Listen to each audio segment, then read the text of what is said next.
Hey there, so let's talk about your product launch, okay, and how to get it to a seven-figure product launch. And this applies if you're trying to launch an e-commerce product, if you're trying to launch a SaaS, software as a service package. Maybe you're trying to launch a course. Maybe you're trying to launch a coaching program, some kind of offer that you're pretty excited about, and you want to get it up to that seven-figure product launch target.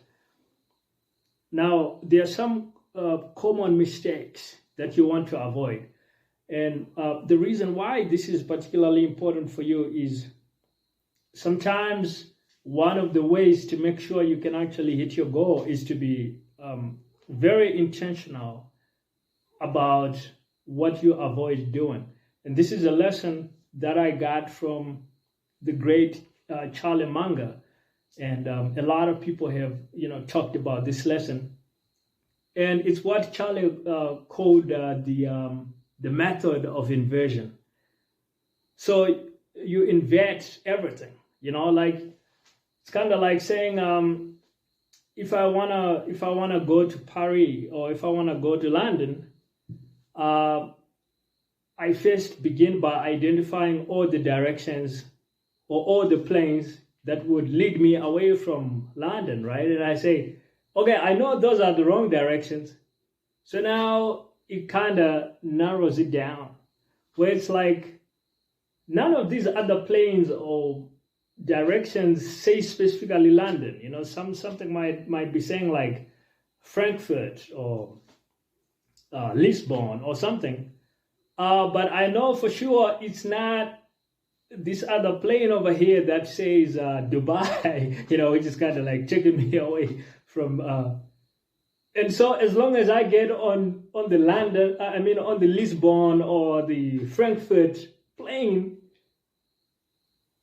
I know that I should eventually kind of arrive somewhere closer to my intended destination. And so that's really, the idea behind it.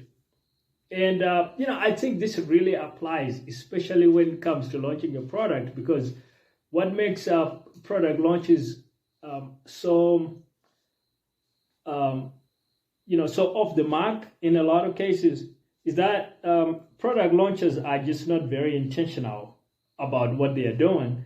And that actually leads us into the first mistake that you really want to avoid if you want to go for that seven-figure product launch. So this is you're selling a Me Too product.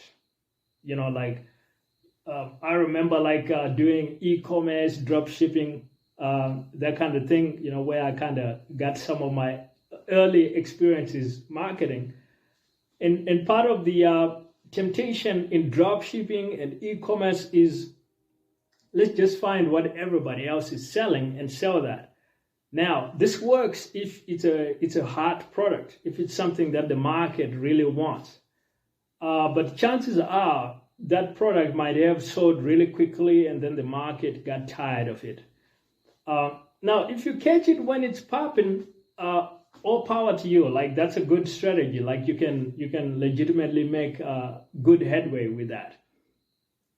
But be careful of just jumping in with a Me Too product.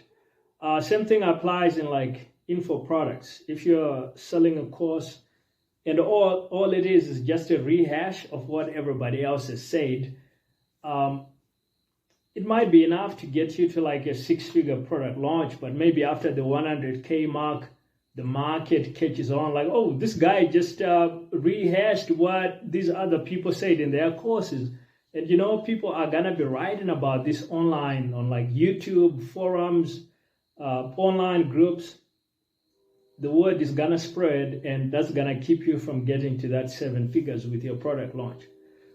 So make sure that it's not just a Me Too product. Avoid that mistake at all costs. The second mistake, and this ties in to your product, but now it's different. It's the offer, okay? The second mistake here is you're not incorporating elements of risk reversal.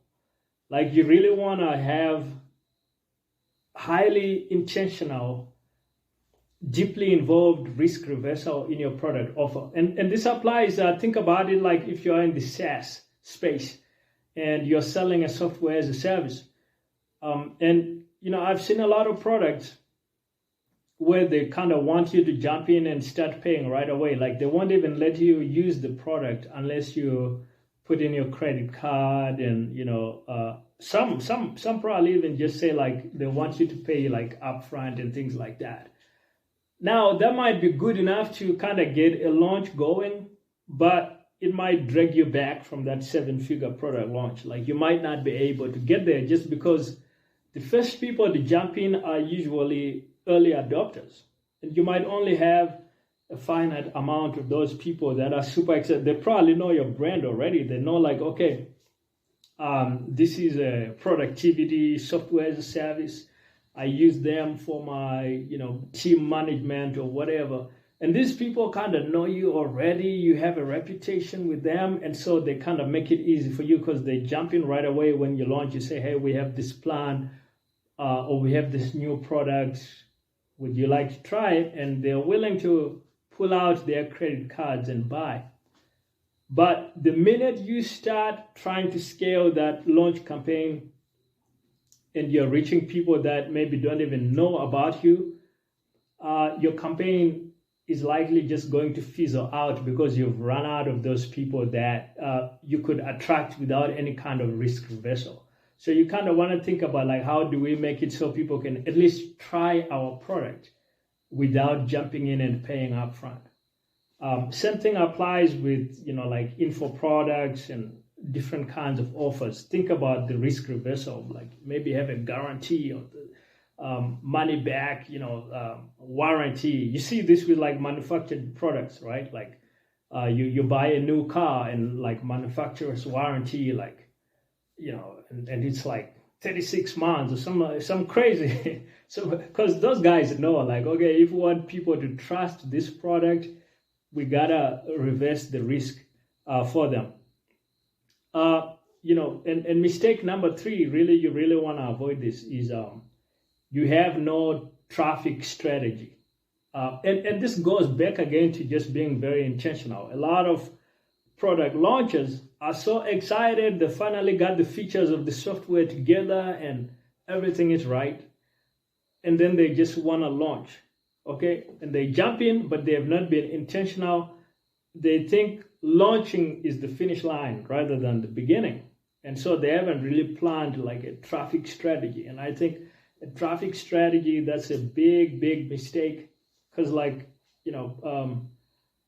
it's easy to overlook, right? Like if you're not a marketer, you're probably not even thinking traffic whilst you're getting your product ready. Like traffic is the last thing on your mind.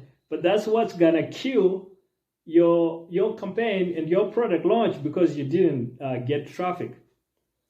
You're coming out with a new course. You spent 6 months in the studio. You're recording, you're editing, you're putting everything together. And then when the time comes, no one is lining up to buy. And that's simply because you don't have a traffic strategy.